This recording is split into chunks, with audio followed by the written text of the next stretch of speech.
Brought to you by Hyundai. Experience the all-new Hyundai Santa Fe.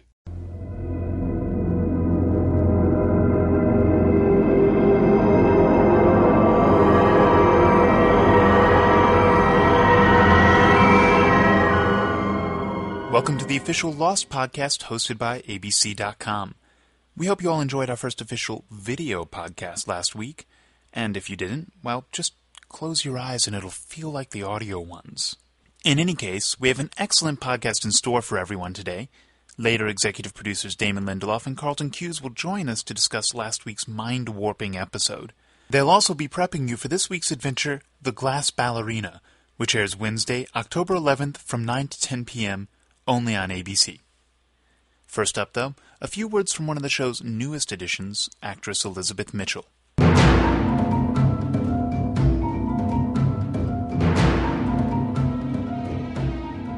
Where are my friends? Come down from the table first. You want me to come down? Come in here and get me down. If you want to talk, I'm happy. Tell me where my friends are! I will, if you let go of the chain. You think I'm stupid? I don't think you're stupid, Jack. I think you're stubborn. While many out there may or may not know of actress Elizabeth Mitchell, she's been around for a while and has made quite a name for herself. She's guest starred in television shows as diverse as House and ER, and she's played opposite Tim Allen as Mrs. Claus in Santa Claus 2. Despite all that experience, though, this role still represents a fresh challenge for her. My character's name is Juliet, and she's one of the others. And she's fairly mysterious still to everyone else, especially in the first episode. But she has some really great stuff with Jack. The drugs we gave you when we brought you here have a fairly serious side effect: dehydration. Your head is probably sore, your throat is raw, and if you don't eat or drink something soon, you're going to start hallucinating. So you're a doctor, huh? No. I'm a repo woman. It's probably one of the more difficult women that I've ever had a chance to play. She has so many different layers. I mean, in my way of thinking, she's not necessarily the bad guy. She's not necessarily the good guy. And I think that's what this show strikes the chord in, is that these people, there's so much going on. There's so many layers. And you don't get a chance to do that all the time. I imagine she probably has a fairly good sense of humor. I mean, we did find a little bit of stuff when we were going through there. So I think there's even a little bit of comedy in there. Even though I don't necessarily think of Lost as a comedy, it does have its moments. The writing is so brilliant and so right on as to the human condition that I think she's fascinating. I don't think I've ever been able to or been allowed to play a character like her. I don't know. I feel really blessed. When I read the first script, I was like, I can't believe it. They want me to do this. And it just happened. It's great. Of course, the physicality that Lost demands of its actors only adds to that challenge.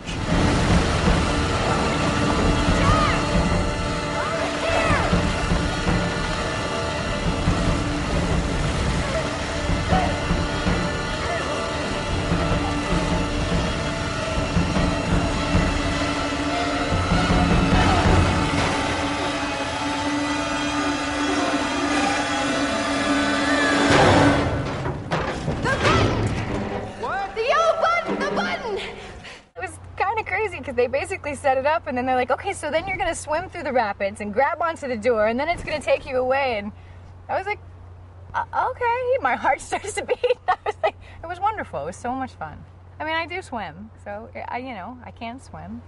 Hopefully it looks all right. See, now if you watch it and you're like, yeah, come on. But there's something wonderful about stunts because there's really no acting. I mean, you are fairly terrified, and you are trying to make it work, and your heart is going a million miles a minute.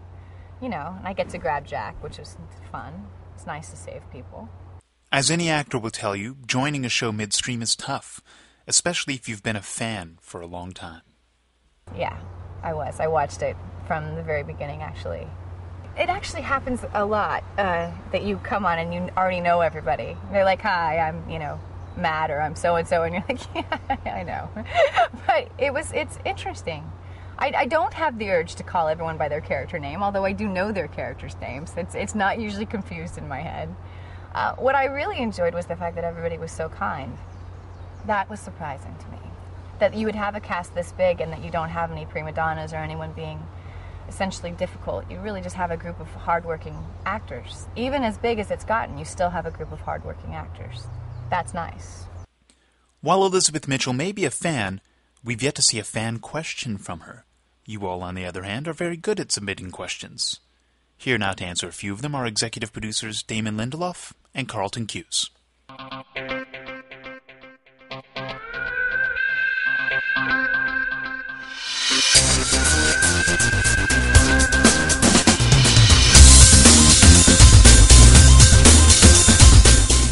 Hello, Damon. Hi, Carlton.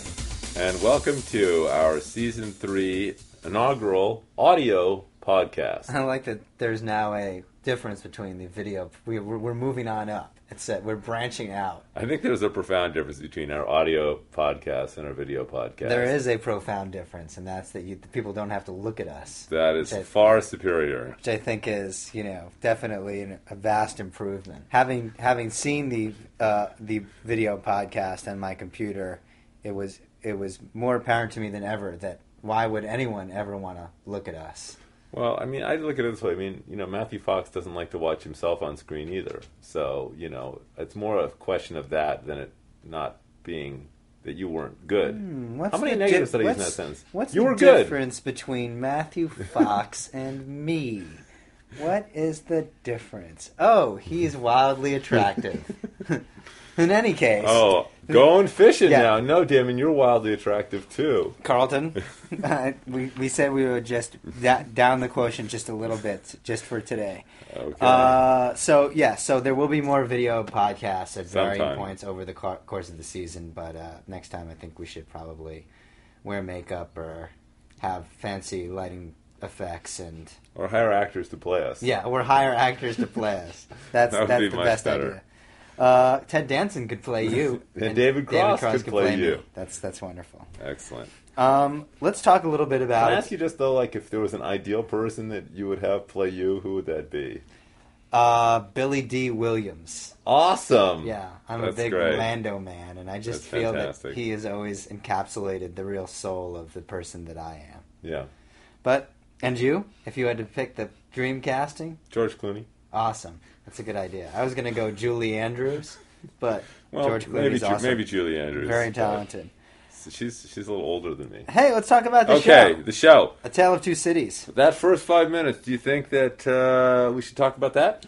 Yeah, it's always nerve-wracking for us as producers when the network sells, the first 5 minutes. your firstborn will be sold if you do not watch the first 5 minutes of Lost. The greatest 5 minutes of television ever. If you're going to watch 5 minutes of television this year. In your By the way, life. who watches 5 minutes of television? That's it. I'm out. Yeah, I'm going to watch Sports TV. Center. But we thought, okay, well, it's pretty cool. And we were using the same gag, essentially, that we used last year, which is we want the audience to think that they're in a flashback. And, in fact, they are on the island. And we weren't sure that it would actually work twice. But I think, in combination with Elizabeth Mitchell, who we'll talk about in a moment. That plane crash, though, is very powerful. And we Kevin- still have a lot of yeah. other perspectives. I mean, there's still like the guy in the washroom when the plane crashed. There's the guy flying out of the tail section when the plane crashed. I mean, we could probably recycle that puppy You don't want to at give least another 10 more You're times. giving away our premieres now for seasons 4 through 6, respectively. Let me ask you a question. How do you think we should do the plane crash for the zombie season? What would be a good way to actually execute a version of the plane crash for the zombie season? Do you think the zombies would see the plane crash, or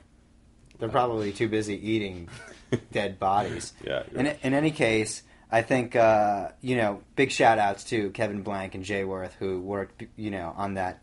That plane is completely digital. That is not even. It's not like they built a model or anything. It's not like It we was- bought a plane and flew it over the Yeah. island and blew it up in midair. No, that probably would have generated some bad press for us. But it just that effect was really We like that effect. It's sunk or swim on the reality of that. And then it was also great to see William Maypo there and Brett Cullen, Ethan and Goodwin, respectively, alive again and basically being sent to their deaths by Ben / Henry. Although it was just cool. It was a cool idea to give the audience a little glimpse at what life was like for the others before 815 crashed, and that's all you get. Right. Like, although we'll be revisiting that others where the others live. yeah, Don't you but think? it'll be a while before Yeah. you get the flashbacks that basically detail, what the others' Right. life on the island was like before 8:15. You'll get it, but Yeah. like all good things on Lost, you must wait. And for those of you who don't want to wait, Criminal Minds is fantastic this year. It really is. I hear Mandy Patinkin is going to catch a serial killer next week, so you might want to Really? check that out. Oh my God. That's the word on the streets. So, can we talk a little bit about Carl? Who is Carl? And, I think there's a lot of speculation that Carl might be another sort of a plant, like Michelle Rodriguez when she was down in the tiger pit last year. Oh, yeah. Well, we've already done that gag. Yeah, so, would we do that gag twice? I wouldn't put it above us, or us above that, whatever I want to say. Creative bankruptcy is our stock in trade. Carl is not a plant. He is legitimately an other who is legitimately trying to escape and has legitimately been beaten up. But the reasons why are yet to be discovered. Yes, and he will be back as well. I would say you'll have a very good idea about who Carl is and why he was caged by the end of the 6th episode, right. Which is our little mini-season finale. And we've really just kind of finished the writing for that. If his name is Carl... Which it is. Exactly. But I just wanted to be dramatic. Did you know that it's actually an anagram for lark? I didn't know that. Wow. And also Ralk. Maybe he'll be on Trek. Hey, let's talk a little bit about Elizabeth Mitchell. Obviously, oh my God, Elizabeth Mitchell. She's awesome. We have introduced this new character, Juliet, onto the show this year. She is the other who is basically questioning Jack. And every time we cast a new actor on the show, especially in sort of a pivotal role. I mean, she, in the same way that Desmond opened up season 2, Elizabeth opens, Juliet opens up season 3. So, her abilities and sort of really emotionally investing us in these characters and starting to think there's more to them than meets the eye, I think is all hinging on her performance. And it's just been awesome, writing for Juliet. Yeah, I mean, we have actually, obviously, we know a lot more about where the character is going in the show and have seen a lot more film on her than you guys have seen, but we really love her as an actor and are very excited about this character's role in the show. And you'll be seeing a lot more of her very soon. Yes. Awesome. Her relationship with Jack is very complex. Yes, it is. Yes. Just like my relationship with you, Carlton. Hey, not that complex. It's time for some pre-hashing. Okay, let's pre-hash about the Glass Ballerina. What kind of title is that for a Lost episode? It sounds like a very fancy title, and by fancy I mean the kind of fancy. That sounds like a Ghost Whisperer title. The Glass Ballerina. It sounds fairly pretentious. It but then really again, is. Is this a pretentious episode? I think it's safe to say that you will know why the episode is called The Glass Ballerina within the first 4 seconds of the episode. It's not one of those episodes like Live Together, Die Alone, where you have no idea at the end what the hell that meant. Why is it called Solitary or Collision? Wow. But this is a literal Sun and Jin flashback story. Could you be any more excited about that? It's a Sun and Jin flashback story. It's awesome. Are we gonna, Carlton? Are we gonna find out if Sun was messing around on Jin in this episode? We are gonna find that out. Will you tell me? No. How about now? Still not yet. Maybe later. What if I put my hand on your knee? Then definitely not. No. All right. Oh my God. What are there any other hints? So basically, yes, it's just going to be for you. It's just going to be Sun and Jin and Saeed, and we're not going to see any more of the Kate Sawyer exploits. I mean, come on, how can we go away from that captivity story? That was so good last week, and there's more to that story in this week's episode too. What about Locke and Desmond and Mr. Echo? What about those guys? Nope. Not this week? Not this week. I want to find out about them, though. Next week. But Desmond turned that key, and there was a big purple light in the sky, and... I know. There's really, just a little patience. Why are you withholding that from me? Because we're trying to make the show like Twin Peaks this year. Oh, excellent. Well, good. Good to know. Hey, it's time for fan questions. Play the music, Chris. Woo! Okay. Awesome. All right. You want to go first? Yes, I do. Okay. My first question, Carlton, Yes, Damon. is from Rose's War. Wow. And her subject is Ms. Clue. I was just wondering where the fine sister, Ms. Clue, was hiding in last night's episode. I'm sure she'll pop up later, but she was a prominent character in the season finale, but was nowhere to be seen in the season premiere. Yeah, well, that's kind of unfortunate.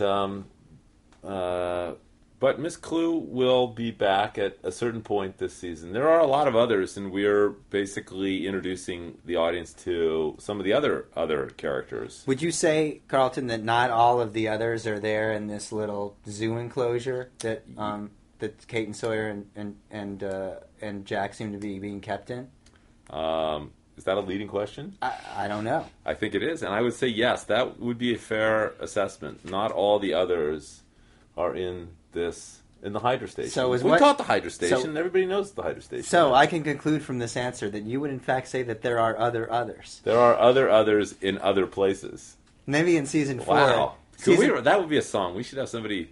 If you want to write that as a song and send it in to us, please do. It sounds like a Cat There are Stevens others song. in other places. I think that season 4 should be the season about the others. And if we like your song, we'll play it on our podcast. No, we won't. Yes, we will. Okay. Okay. All right, Damon, my turn here. Please. Are the producers, that would be you and me, going to have podcasts like did last year?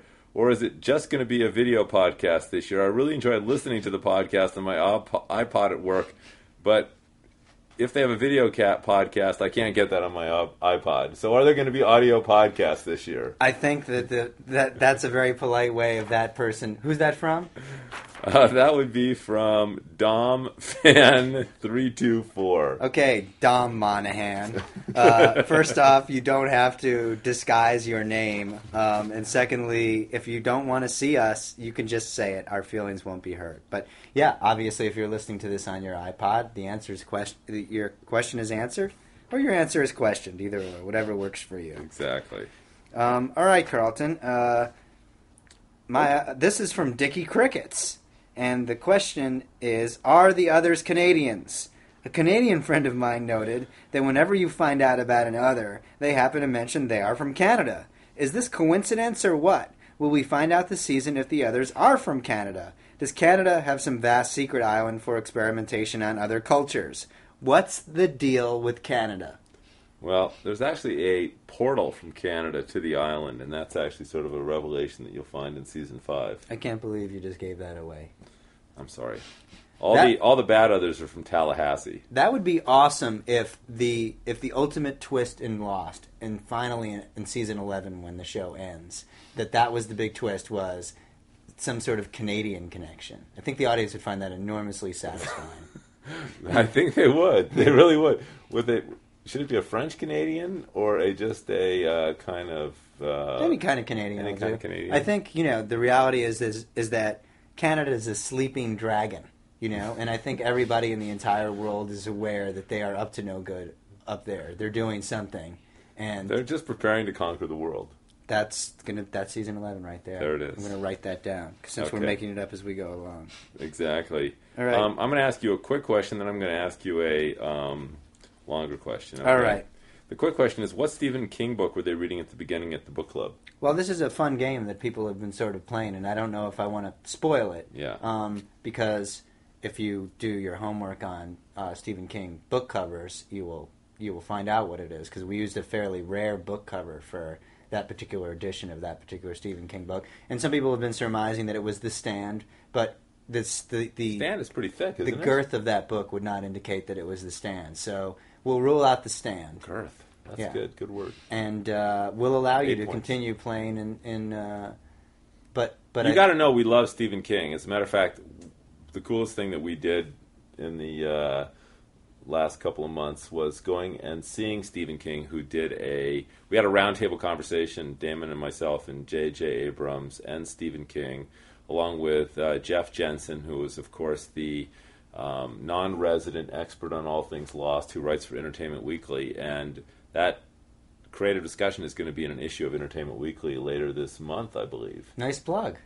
Well, I'm excited to read it myself. I can't remember what we said, but it was so cool at the time. There wasn't really a round table there either, although I guess it was a round table discussion. And we went and saw a movie with him, which was We very went and cool. saw a horror movie with Stephen King. Yeah. I mean, how iconic is that? That was just the greatest thing ever. Here's a hint for you, actually. We won't tell you what horror movie we saw, but during that horror movie, there was a shot in it, or a moment, where Stephen King turned to us and basically said, "Hey, this is just like my book, blank," and that's the book that we used in the opening. In the opening. Right. So, if you've seen that horror movie, which came out about a month ago, that we saw with Stephen King, you'll then know what the book was. Here's another clue. During the movie, he also turned to us and said, "That's what my leg looked like after the accident." Oh yeah, that's right. Which was...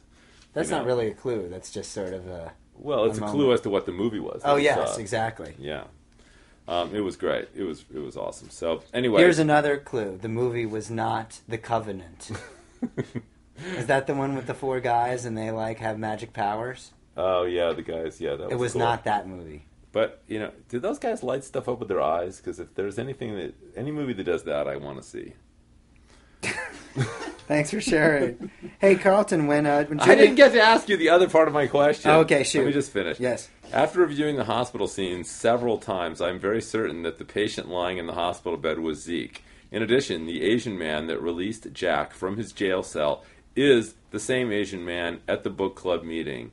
Damon and Carlton, are these hidden Lost Connection Easter eggs? No. Okay.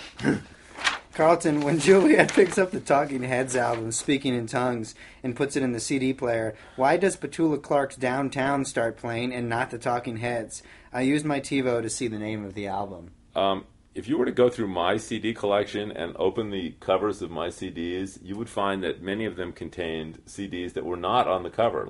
Here's the problem. You get in your car and you put CDs into your CD changer, but the one that you pop out, what do you do with it? Well, you stick it in the box, the jewel box of the one that you're putting in. So, I just, took out a Jack Johnson CD, put in the new Bob Dylan CD in my car. So now I have a Bob Dylan CD case that's got a Jack Johnson CD in it. It sounds to me like you just changed the song at the 11th hour and expected nobody to notice. Well, I didn't say we didn't do that either. Oh, right. But for those of you who really care...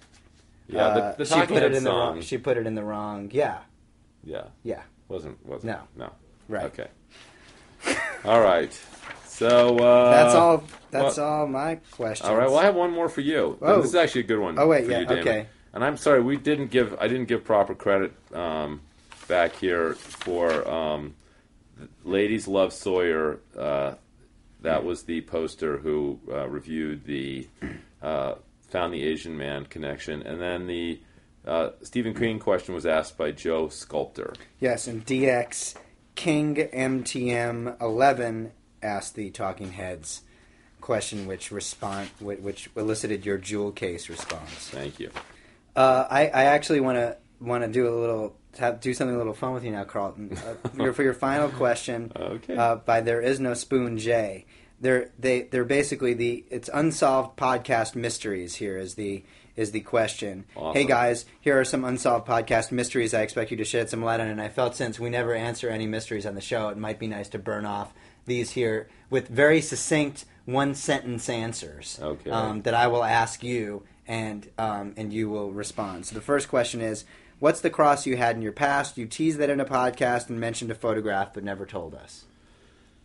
We had a cross that took place 15 or 17, 18 years ago, and it's coming up in a video podcast. Chris, when is that going to be on? Soon.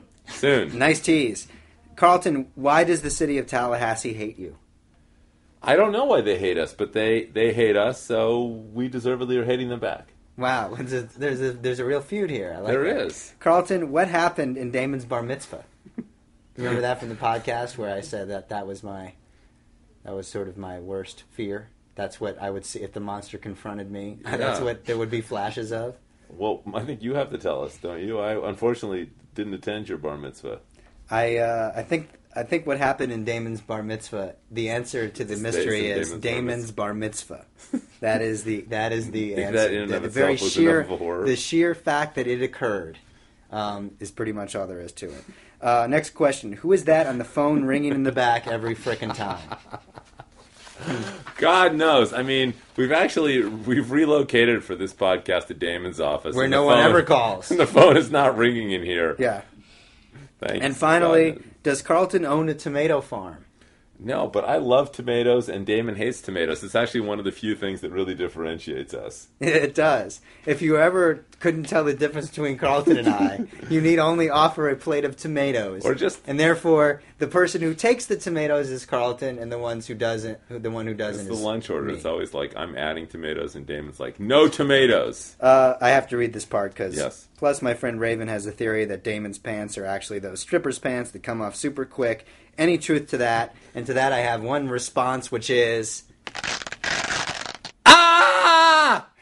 Well, she wanted to know, and there you have it. Oh, well, thank you. It's chilly in here. Thank you. See you next week. In all the right ways. All right. Bye. Bye, guys. That brings us to the end of this podcast. Be sure to check out abc.com where you can submit your own fan questions. And if you missed the season premiere, you can also stream it there for free. Just go to lost.abc.com. Further Instructions airs Wednesday, October 11th from 9 to 10:01 p.m. Only on ABC.